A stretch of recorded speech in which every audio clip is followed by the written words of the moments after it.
So we start. Salmon, attention.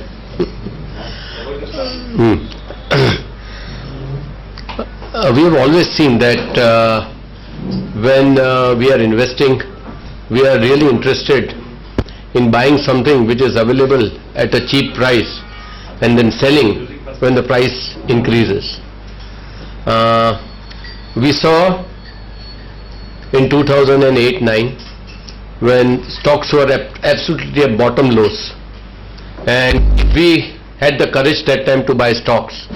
Then today we don't require to be really concerned where the market is going, because we are laughing ourselves to the bank, because all the investments which we made were at rock bottom prices, and now is the time that we have to reap the benefits. Similarly, these markets offer opportunities from time to time, and today if you ask me what is there in the Indian markets, it's very difficult for me to tell you that you can buy this and I can be very confident. 2 years back we had recommended stocks like Maharashtra Scooters, Emphasis. All those things have been 3 to 4 baggers or even 5 baggers in certain cases. Now it was not that we were a genius and we knew that how the stocks would do, how the stocks would go up, but we understood only one thing, that if you follow the right process of buying stocks when they are low, when nobody is buying, and when values are available, that's where you make your investment profits. Now, the very fundamental part about our human behavior is that we find a stock less risky when everyone is buying the stock and when the stock price is going up, and we find it very risky when nobody is buying and when the stock prices are going down. Now this is a fundamental problem with human beings, because when we are confronted with money, every time what happens is fear drives us. Fear of not having enough, fear of losing. So many fears are there that when we are dealing with money, the fear is always driving us, and that's why we make certain decisions which are not in our financial interest. However, if you really believe that you can be fearless and buy certain things, then you got to be very sure that you are following the right process, you are buying the right stock, you are paying the right price. And in a global market, today our eyes are only on the Indian markets because we are in India, and sometimes we do not know where the other opportunities are existing. And as we have always discussed in our FoF forums, that we make our decisions based on certain heuristics. Heuristics means our brain takes a shortcut to making decisions. It does not process the full information, and that's why we have these biases. One of the biases is that today, if we are into stock market investing, we are only looking at Indian stocks. Now, there is a whole lot of opportunities available in international stocks, and it is possible for all of us to participate in that boom. The idea is to show you that the good times of investing, like they were in 2008, are there also in 2010. And of course I call upon Rajeev to make the presentation, and I assure you that today's presentation, they think, would be an eye-opener. You got to have a paradigm shift in the way you are thinking of investing, and I am sure that it will help you in a long way. Rajeev, come. Thank you.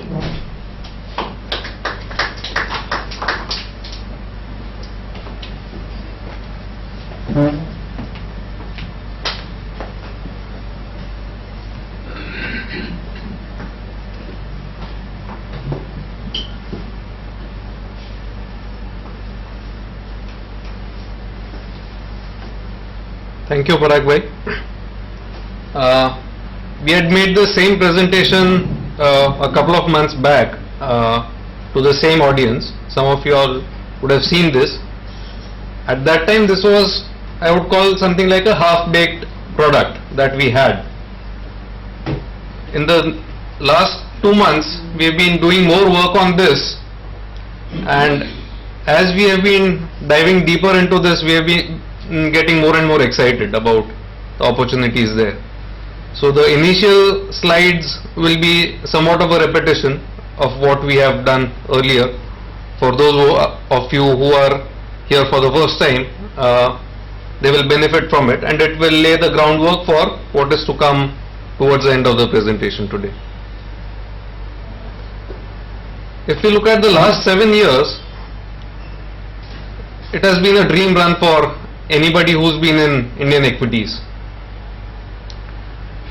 To recap, we were less than 3,000 on the Sensex in 2003. And during this same period, it's not that across the globe people have done well in equities. It has been something unique to a few countries, India being one of them. And it's true that there has been earnings growth over the last 7 years in the Indian markets of the companies listed in India, but there has also been a increase in valuation.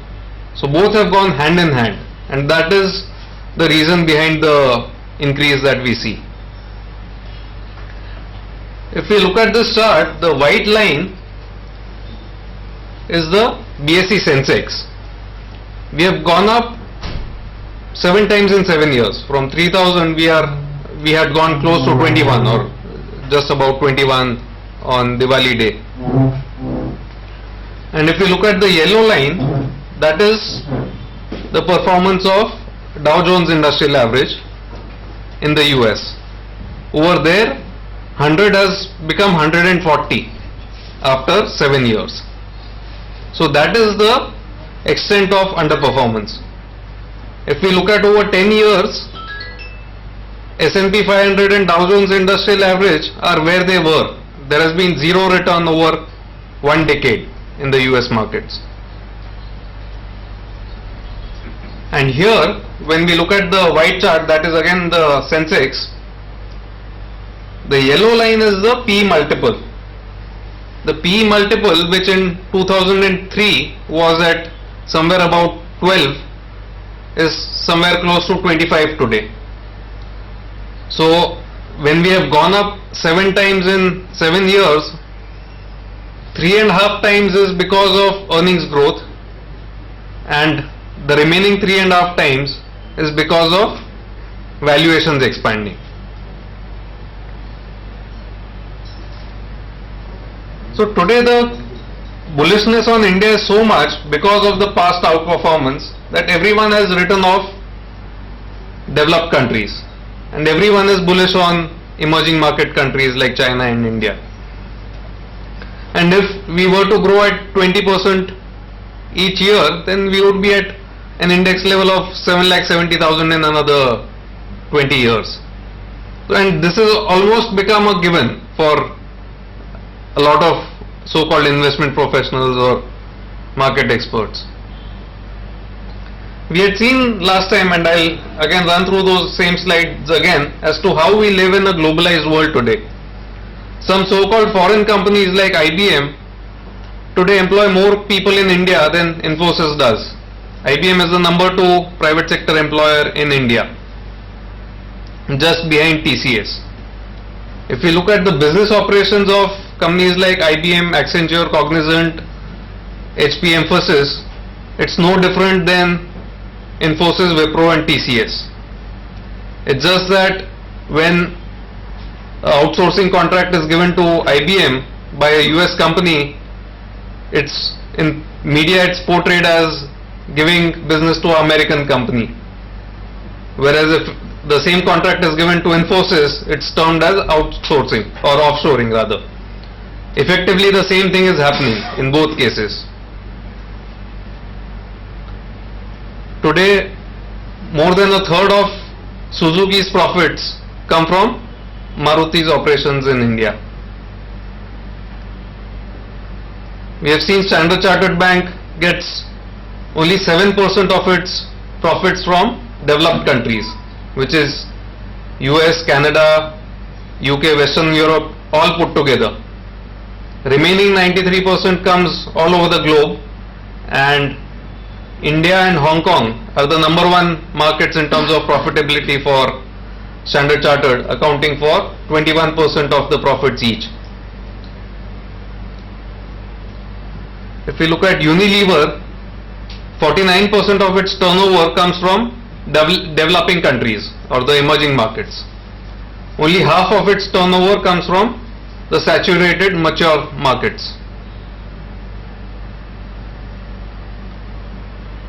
HSBC CEO, who used to sit in London, now has moved to Hong Kong.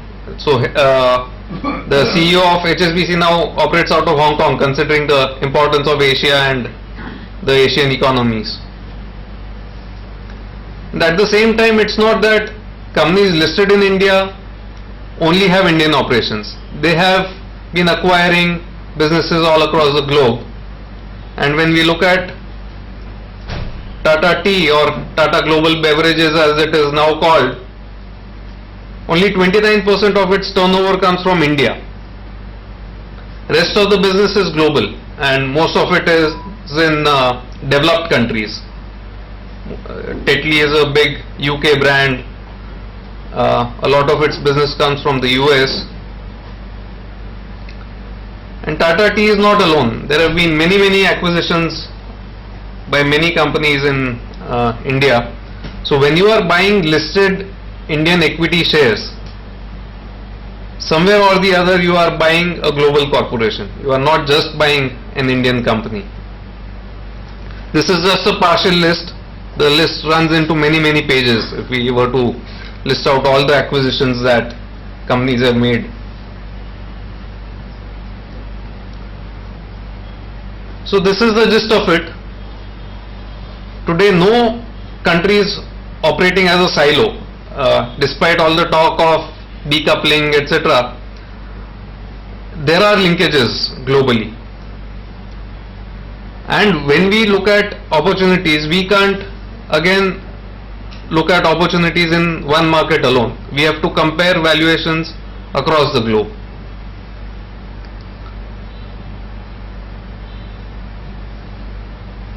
However, what happens is stock prices are affected by country specific factors. So if there is a terrorist attack in India, Tata Tea will fall in line with all other Indian stocks, even though 71% of its turnover comes outside India's borders. So sentiment affects each country differently. So the opportunity lies in buying an undervalued global company wherever there are country specific problems, and which in today's scenario would mean US, UK and Western Europe.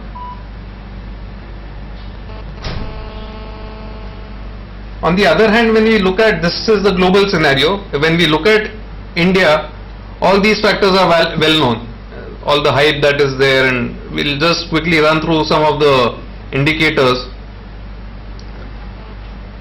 Patni and Microsoft can no way be compared, but still you have headlines like this: Patni CEO gets more salary than Steve Ballmer of Microsoft. You have headlines like this where real estate space in Mumbai is more costly than real estate in Manhattan. And even if we were to be taken in by the hype and say that GDP growth in India is strong, there is finally a question: is there a link between GDP growth and stock market returns? And this is no small question. There have been many studies which have been carried out on this, and surprisingly the results are that the correlation between GDP growth and stock market returns, there is either a zero correlation or in some cases negative correlation. If the correlation were to be strong, then we would have seen one line kind of thing on this chart, that the higher the GDP growth, the higher the rate of return from stock markets. That is not the case, And that is not the case in various time periods, not just in one particular time period. So what is the reason for this? There are many reasons. I'll briefly touch upon two reasons. One reason is GDP growth captures the production of goods and services in an economy. It does not capture the profitability of corporates. So when there is GDP growth, it means, let's say if more cars are produced and sold, it is GDP growth. If more people fly airlines, it's GDP growth.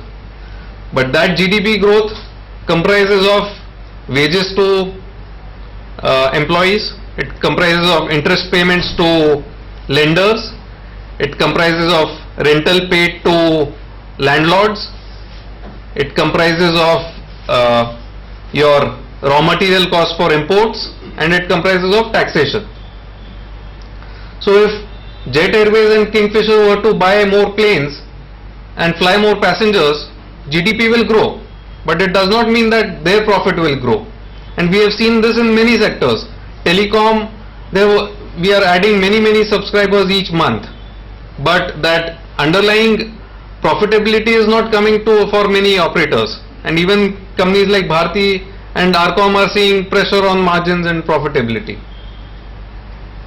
The other factor which causes such counterintuitive results is that many a times valuations expand in anticipation of GDP growth.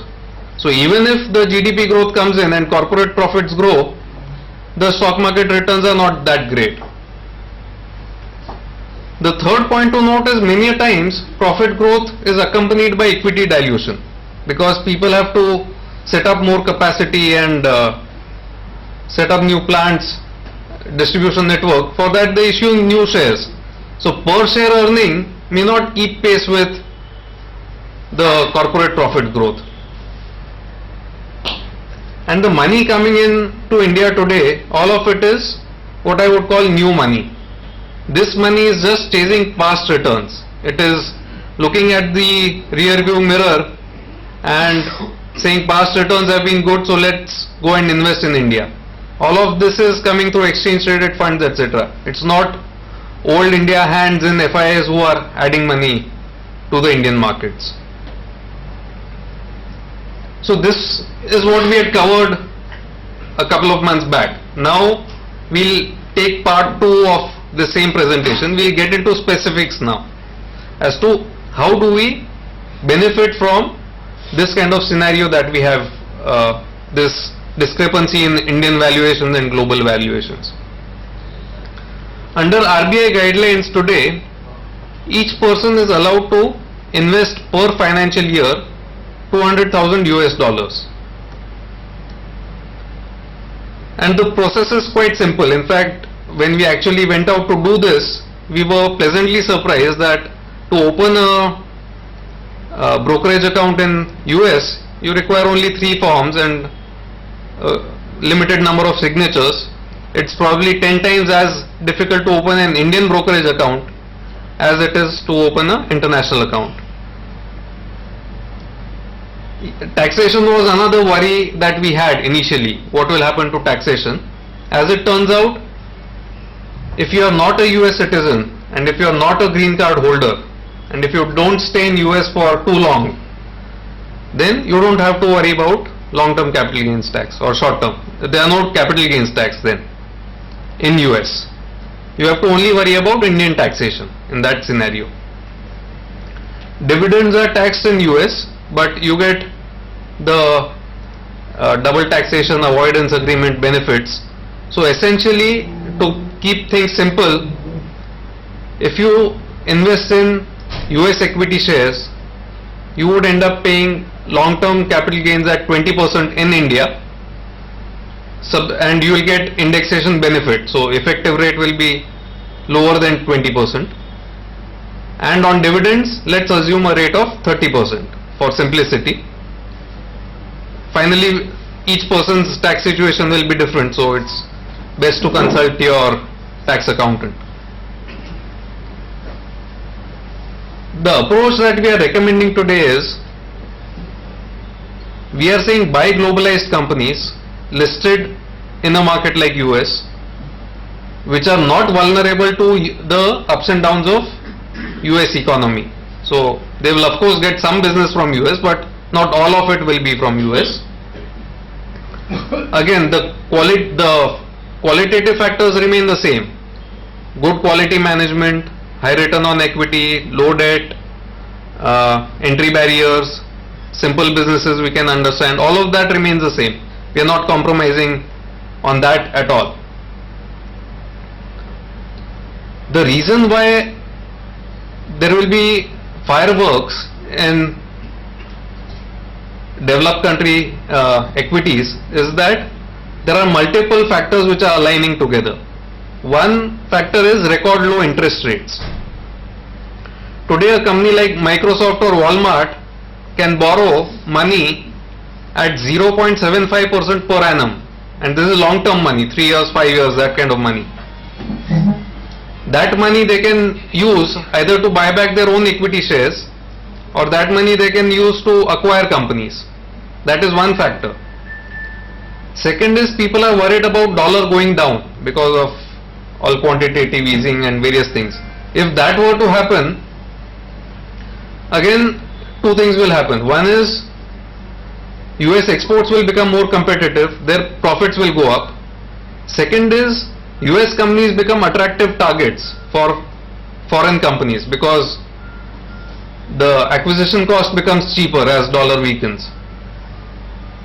And finally, even if the share prices do not appreciate at all, you will get a yield between 8% and 9% per annum from top quality companies. I'll explain how. So this is the best part. Today, 1 year FD rates are whatever, 7%, 7.5%, whatever the rate is.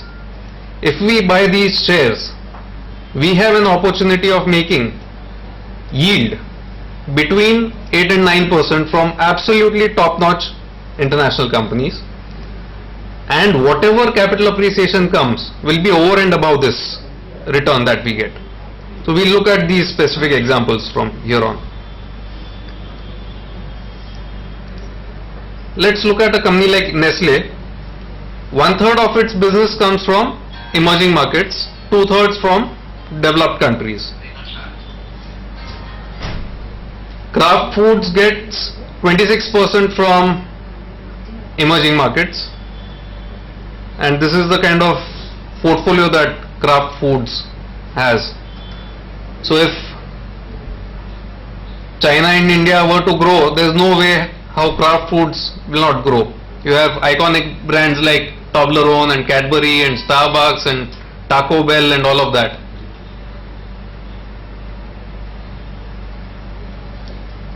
If you look at PepsiCo, which is again beverages and foods business, again it's not just US. PepsiCo is there all over the world, distribution networks all over the world.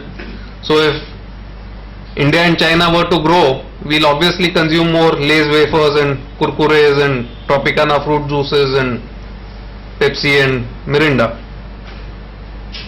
IBM, again, business wise it's not very different from the likes of IT companies that we have here. Again a global corporation. So there are all of these top-notch names. We look at how to profit from investing in some of these. If we look at the valuation numbers for, let's say, PepsiCo, PepsiCo is available at 16 times price earning ratio today, 1/6. Average price earning for PepsiCo over last 20 years is 24 times earnings, and at high it has gone to 38 times earnings. So today we are buying close to multi-year low price earning ratios. The lowest it had reached was somewhere around 12, which was at the time of financial crisis. I spoke about the low interest rates and share buybacks that is happening. See, EPS growth can come by way of in two forms. One is either you increase the numerator, which is if your profit grows, you can get EPS growth. The other way of getting EPS growth is you reduce the number of shares issued by the company. So what is happening in a lot of US companies is that they are buying back their outstanding shares and the number of shares are reducing year on year. So this is a chart of PepsiCo's outstanding shares over last 10 years. Initially 175 crore shares were outstanding in the year 2000. Today that number is down to 155 crore shares. So in 10 years they have bought back 2 crore shares. 20 crore shares in 10 years. 2 crore shares a year they have been buying back. Same is the case with IBM. They have been going on reducing their equity over the years. And it's not that companies listed in developed countries are zero growth companies. They also see earnings growth. So this is the way PepsiCo's EPS has grown. This is the way IBM's EPS has grown. So this is the background for what I'm going to recommend now.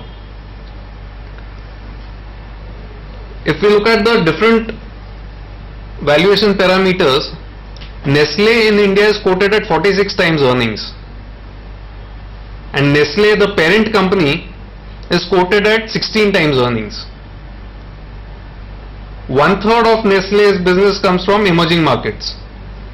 If that 1/3 business we give a valuation of 45 or 46, then effectively the entire developed country business you are getting for free. So there is obviously some great discrepancy between the valuations of the parent and the subsidiary. Nestle gives a dividend yield of 2.5% per share. Apart from 2.5%, you will get a currency yield of 5.38. What is that? I'll explain in a moment. So total yield from buying Nestle, in a year you can get 8% per annum in rupee terms. By buying PepsiCo, you can get a dividend, you can get a yield per annum of 8.5%.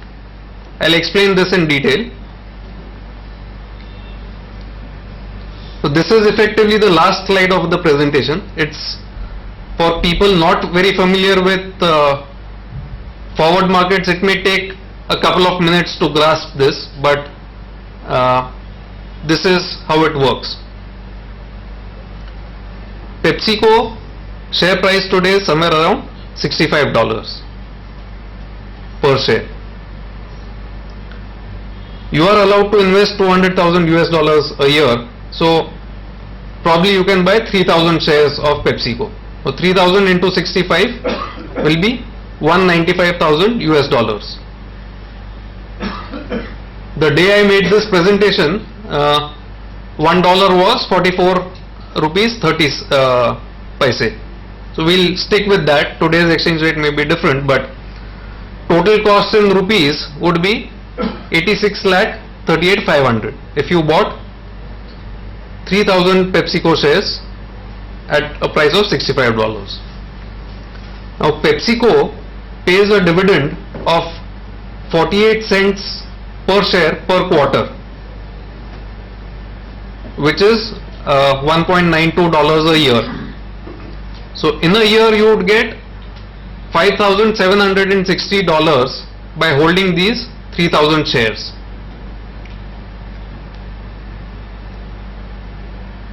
Your original cost of $195,000 plus the dividend that you will receive in 1 year will add up to $200,760. Now here comes the interesting part and slightly tricky for those not very familiar with foreign exchange. Interest rates in India are higher than interest rates in US. So because of that, the Indian rupee always trades at a discount in the forward and futures markets. So if $1 is 44.30 today, the forward price today, as on today, for 1 year hence, will be 46.70. So today you can lock in to a price of 46.70 if you agree to sell those many dollars. What you can do is you can sell $207.60 forward at 46.70. That will give you 93,75,492. So this is in rupee terms a yield of 8.5% per annum. This assumes zero price appreciation. Even if PepsiCo were to remain at $65 after 1 year, you will get this return, 8.5%. And our expectation is that it will not remain at $65. It will be higher than $65, that is our expectation, because of EPS growth, because of profit growth, because of reduction in number of shares due to share buyback, and because of increase in profitability in the overseas operations. This is the gist that is there today. What we are saying is there is very low expectation today in the overseas market in developed countries. The prices are quoting at rock bottom levels. So one should buy these evergreen companies in developed markets. That's the recommendation today. I'll be happy to take any questions that you have. What happens, like, it happens well down, if the shares go down for some other reason, in spite of the expectations? What are the consequences in terms of the exchange or which would have forward? When you are selling forward dollars, so that's the that was one of the big worries that we had when we made this presentation 2 months back. What happens to the exchange rate?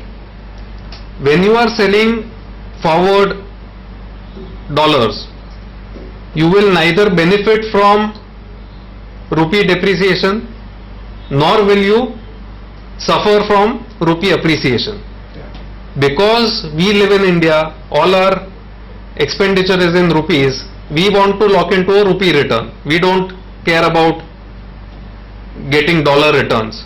That's why we are completely hedging our dollar risk. So we are not exposed to foreign exchange fluctuations at all when we do this transaction. If there's a financial crisis or recession or whatever, can share price go down? Sure, it's equities. Share price can go anywhere.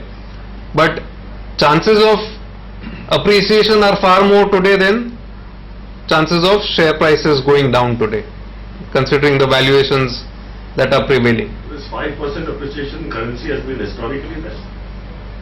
It's been historically there. It's driven by interest rate differentials. So if interest rates in US and interest rates in India were to converge, then the forward discount will go away, rupee discount will go away, and premium on dollar will go away conversely. So chances of US interest rates going to 3, 4, 5% in 1 year, minimal. Chances of Indian interest rates falling to zero, again minimal. So as long as this difference between US interest rate and Indian interest rate continues, we will be able to keep on rolling over these forward transactions at a positive yield to the holder of the dollar assets. What is the cost of hedging then? What is the cost of hedging? There is no cost of hedging, there is income from hedging. Income from hedging is 5.4% roughly. Is this a one-time income or is it a recurring income? At the end of 1 year, if you decide if you want to hold it again for 1 year, you will again get that same yield for the next year. You have to keep rolling it over. That would mean that if I just keep dollars abroad, I could pick up this 5%. Yes, you could. I mean, this is a very simple game. Why is everybody not playing this? If you just keep dollars, you will get 5.4%. If you keep in State Bank of India FD, you will get 7.5%. So then keeping in State Bank FD is better. Why should you get 5.4%? Obviously, there will be some interest gain there. 1%. So that's the difference here. It will always trade at parity. There is no advantage you are getting as compared to directly keeping it in a nationalized bank. If the investment in global companies is so attractive, why should the foreign monies come here to invest? That's the interesting part. What they are doing is they are taking a view on the currency and they are taking a view on the stock prices. When they come to India, they are not hedging their currency exposure. If they were to hedge their currency exposure, from their gross return, they will have to deduct 5.4%. They would have to do the reverse transaction. They would have to buy rupees today to buy Indian shares, and they'll have to sell rupee forward to take back dollars. If they were to do that, then if Indian equities gave 20% return, their dollar return would be 20 minus 5.4. It would be 14.6. And Sunil bhai, the stock exchange always works on irrationality of individuals. A lot of people are always making such mistakes. That's why you feel, okay, why am I getting this opportunity? You're getting the opportunity because you are trying to behave rationally. Otherwise, everywhere it's irrationality. Why is everyone coming to a market which is going up?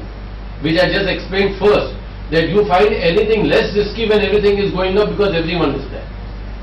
How does the price of Pepsi and Coke compare in US? Both are all FMCG. These are just some names that I have put. If you don't like Nestle, if you like Procter & Gamble, you can buy Procter & Gamble at 15-16 times earnings. You can buy Coke at 17 times earnings. There's not much difference in valuation. Diageo, if that is something that you like, you could take that. Heineken, Kimberly-Clark, anything that you want. Choice is yours. Johnson & Johnson. Johnson & Johnson. Tell me, why are these companies buying back their shares just to give more earnings per share? See, today, any person in US who has access to funds at 0.75% per annum, long term, see, if you are the corporate manager or if you are a shareholder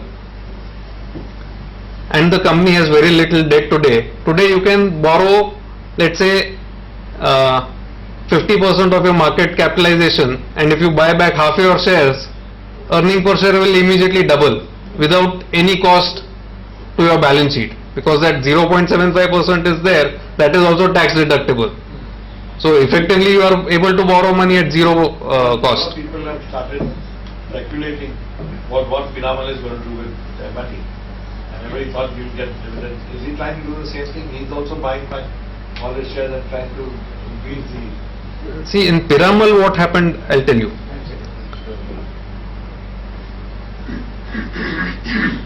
Piramal has tried to not give money to the government by way of dividend distribution tax. See, effectively there is a dividend. So this is the secret, I'll let it out. Effectively there is a dividend of 120 rupees a share. So I'm leaking inside information, this is not public. The dividend is in the form of share buyback. If he had given 120 rupees as dividend, plain vanilla dividend, he would have had to pay to the government 18 rupees per share as a tax. So what he said, we all are shareholders. I will buy back one share from each person for every 5 shares held. I will buy back 20% of everyone's equity.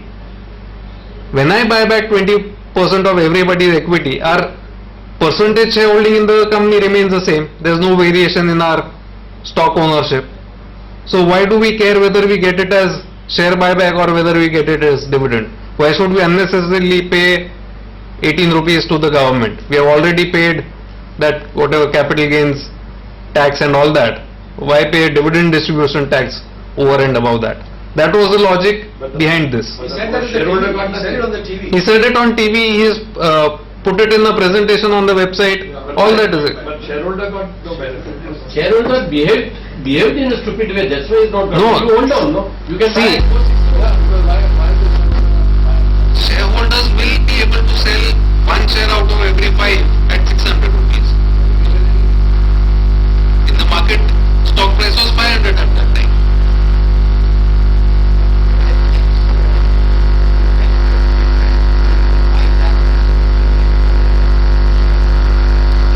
It is different. They have explained it in various charts. They have worked out the total tax outgo on dividend distribution tax, and they have worked out tax outgo on in terms of the capital gains.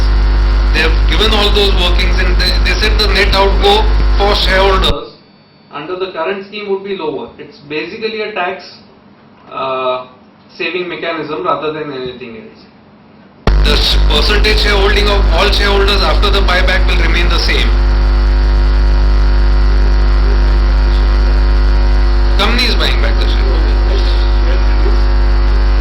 Shares will reduce, obviously. See, if 5 of us are there, each one is owning 2 shares in the company. If we were to buy back 1 share from everybody, we'll still own the same percentage. We'll still own 20% of the same company. Many companies have done that. Some companies call it capital reduction. Some companies call it share buyback. It's basically a tax planning mechanism. Yes. Yes. Of course. And not sell it. I mean, sell it when there's a buyback. Sell it when there's a buyback. Yes. Now, what is better? I mean, to sell it or not to sell it at that time? You should sell it. Even if you are bullish on the company, you should sell it in the buyback and buy it again, because market price will be lower than 600. So why do you want to let go of that 150 rupees advantage that you have? In this case, tax will be the 30%. Yes, that will be there. There will be 30% tax on this. Correct. So people who have bought shares recently will lose out. Will lose out. That is correct. If you buy back, after the company buys back 20% share, will not the share price go up? See, the share price going up will be dependent on, actually we are digressing from the main topic today. So from international investing we move to Piramal Healthcare. So this is the last statement I'll make on Piramal Healthcare. But when the company buys back the share, that much floating stock will reduce. That's it. And it's not even floating stock, because everybody's shares will go down in proportion. Share price going up will depend on what are the business plans that they announce and the future prospects. So share price will be driven by that rather than just the buyback. They have not made announcements such. So let's move on now to international investing. International. Yeah. The FIs who put the money 6 months ago, the dollar was, I don't know, 48 rupees or something like that. And now that they are booking the profits, aren't they losing the difference between 48 and 44? They're gaining. taking more dollars away. They're taking more dollars. They're paying only 44 for a dollar. They're gaining. If they brought in $1 at, let's say, 50 rupees, and if the currency were to move to 40 rupees, then in return for 50 they'll get more number of dollars. They'll get more than $1. So they are getting a double benefit. Then So the market. If rupee appreciates, they gain. If rupee depreciates, they lose. So how easy is it to invest abroad? Let us hear that. It's very easy. No, but is it like somebody from here, like your company can buy for us abroad? Like We are not members of the stock exchange. What we can do is we can coordinate the whole effort for you. According to you, which are the 20 best companies to buy abroad? I would not go for 20 companies, since only $200,000 is allowed, and anyway we have a lot of Indian shares for diversification purposes. We would go for 2 or 3 right now. Nestle, PepsiCo are choices. We are trying to identify more shares, but it could be a combination of any of these names: Procter and Gamble, PepsiCo, Nestle, Coca-Cola, Johnson's has a Johnson. very good dividend paying from dividend point. Johnson is good. even IBM, Pfizer I have not studied. See, in pharma it's a complicated subject. There's a big healthcare debate going on in the US. They are trying to convert a lot of prescription drugs to generics and all that. In these consumer staples or these FMCG companies, it's a no-brainer. Actually, there's not too much of a complication there. Can you do that for Nestle also, what you did for PepsiCo? We can do, yeah.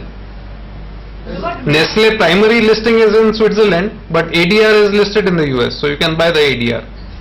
McDonald's, McDonald's, yes. There's one question for Parag on a slightly macro level. I was seeing one presentation where he said that first you should worry about the safety of your capital and then go after returns is secondary. Now, of course, this US and all looks attractive, and if dollar weakens, hyperinflation and all these things we know, right? But slightly digressing from that, we keep repeating amongst ourselves that this printing machine that they've started, ultimately you are talking about a currency which doesn't have value, right? And at some point of time, that game has to come to a close. I don't know whether it will come now or 100 years. Right? For that, sorry, you complete your So question.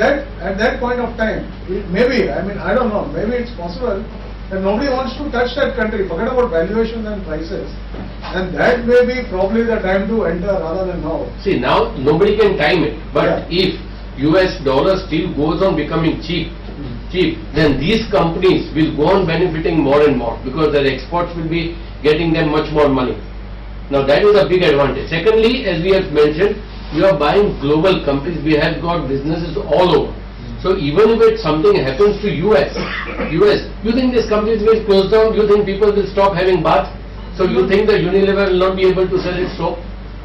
So that's why we have shown examples of FMCG companies which are really quite buffered from the basic vagaries of economies, ups and downs. And what you rightly said is, yes, USA, this we are saying just now, we like it. Tomorrow the same stocks could be available at 8 times earnings if things go bad. Now that is if you are timing the market. But if I have to put $2 lakh just now, if I can do that, if I am seeing a situation somewhere like 2008, then I don't mind taking a risk because ultimately equity is risk. Mehul, I'll take that further. Today, when you are buying Hindalco, you are buying Novelis because Novelis is there. It's based in the American continent. Today, when you are buying Tata Tea, you are anyway buying the entire US business of Tata Tea. And today, when you are buying a PNG, you are buying the global operations of PNG. So when there was hyperinflation in Germany because of the between World War I and World War II, Mercedes-Benz still survived despite that, despite the hyperinflation.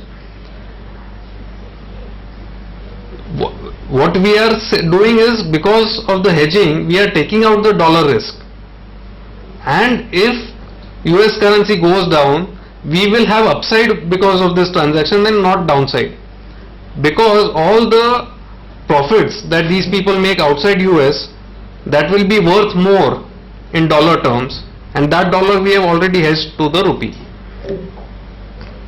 I am also not very bullish on the US currency, or I have my doubts as to whether it will retain a lot of its value. So that was the biggest stumbling block last time I made the presentation, but then I realized that one can hedge all the risk as well as get a additional yield, so why not do it? But you are suggesting this because you feel that the markets in India now, you reach a level where you can't really buy too much. See, what we are seeing is a big discrepancy between here and there. If you are buying Nestle India, why not buy Nestle, the parent? You will get the Indian business anyway. You will get the Indian and Chinese and African and all sorts of Latin American businesses. Plus you are getting something more for free. So the dividend component is important in selection of these global companies? Yes, it is. That's the most important factor, right? Because See, currency yield you will get in any share. Correct. 5.4. Yeah. In addition to that, you will get dividend yield. In some companies, dividend yield will be higher. So, a company like Kimberly Clark will pay more dividend than these two, than PepsiCo and Nestle. At one point in time, Kimberly Clark was giving, I think, somewhere around 4% yield. Another factor, Mehul, when we look at companies in, let's say, the metal space or energy space, let's take ExxonMobil and ONGC. Whether these companies are in India or in US or in Russia or in Middle East is incidental.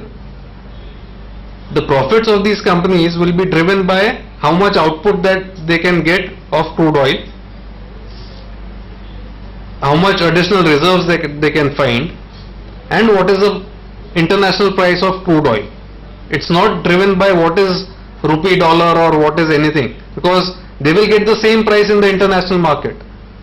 So if you are buying something like ExxonMobil, where is the question of US dollar weakening, strengthening, or US economy going up or down? It's effectively the same as buying or a metals company, for example. You know, another thing is Standard Chartered Bank, you saw, hardly any business comes from abroad. But Standard Chartered Bank happens to be listed in the London stock market. Now, you have an idea in the Indian markets. The price is about 120 rupees. Now, all the Indian banks, there is a hype over here, they are available at 5 times book. Now, this Standard Chartered, just because it happens to be listed in London, it's available at 1.6 times the book. Now, why would you not buy a banking sector which has got maximum presence into India? Then, you know, buy a State Bank of India or even an HDFC Bank or an ICICI Bank. See, these are valuation differences. Because the company happens to be listed over there, nobody sees that where is the business coming from. Rajeev, I have another. The companies you have shown are those FMCG type companies. Now there are ETFs available in US which capture all these companies into one ETF. Would you not recommend buying that ETF so that all the companies are then captured into that? See, there are various ways to do the same thing. So you could participate in ETFs, sector specific ETFs, or that is one option. Yeah. How do you treat the shares you buy for the wealth tax purpose? What you buy abroad? I don't think wealth tax would be applicable on that. I'm not sure. Maybe I have not looked at this. You need to check with your chartered accountant. It's a new question for me. I have not looked at it. To my understanding, I don't think wealth tax would be applicable. Sudhir bhai, you have anything? Would it be applicable? Second lecture. Okay. I don't think. I don't know. Okay. I don't think.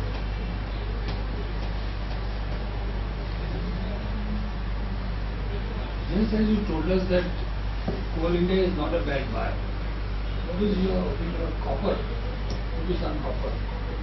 Actually, last 2 months, Sunil bhai, I have been looking at companies outside India than inside India. This is something which is exciting me a lot. So, if one is getting 8.5 without any capital appreciation, then safety is there, income is there, and capital gain will come somewhere. So, this is something which is really exciting me. And How is the capital protection there?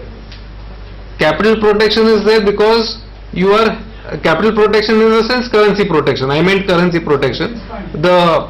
If the share price goes down, there is no protection, obviously. I meant currency protection. Sorry. 8.5% you are protected. What Yes. you are going to get? Yes. If it falls below, then you are hit. Correct. Correct. What about any European company? Nestle is a European company. Yeah, Same thing applies. Unilever is a European company. mainly FMCG. Yeah, Unilever is again a European company. And this is just something we have just started off. As we are scratching the surface, we are getting lot of companies. Many financial companies are attractive, but there we are a bit scared because of all the exposure to some bad loans, etc. We are not. Factors like what happened in Greece, what is happening in Cyprus, what is happening in other countries, it would not affect the stock market and the capital protection lost drastically. What is happening to Cyprus, Greece, and all that? That is why these companies are quoted at, let's say, 15 times earnings, 16 times earnings, as compared to average 24, 25, 26 times earnings. So it Today. could be exposed and prone to more risk or not? I'll tell you another, see, a lot of people are ignoring some undercurrents that are there. Just look at this situation today. Countries like China, countries like in the Middle East, all these oil-rich countries, Singapore, all these people have huge amount of funds in US treasuries. They are stuck. They are getting close to zero yield on that. Compare that with, let's say, even getting 2.5% yield on these equity shares, or getting some real businesses. So what you will see is either sovereign wealth funds going on a buying spree, or you will see those countries putting money in their national champions, so their national enterprises, which will in turn go on mergers and acquisition spree abroad. They would rather hold something real in terms of some business assets or oil wells or something like that. So when this $600 billion of quantitative easing happens, or when this fear of dollar devaluation becomes real, that time no one would want to be in paper-based assets or in these fixed income assets. They would rather buy these companies outright, especially when they are available so cheap. So earlier you had this thing of Lenovo buying over IBM's laptop division and desktop division, this ThinkPad and ThinkCenter and all that. China would love to buy ExxonMobil. It's just that US lawmakers will not allow it to buy. But you could see all these Qatar and Abu Dhabi and all these people starting to buy some of the real assets or companies, etc. You could see overseas companies making acquisition pitches. You could see mergers happening in the US because interest rates are so low. There could be various triggers for value unlocking. Okay, thank you very much for patient listening. Thanks. Thank you. The bar is open.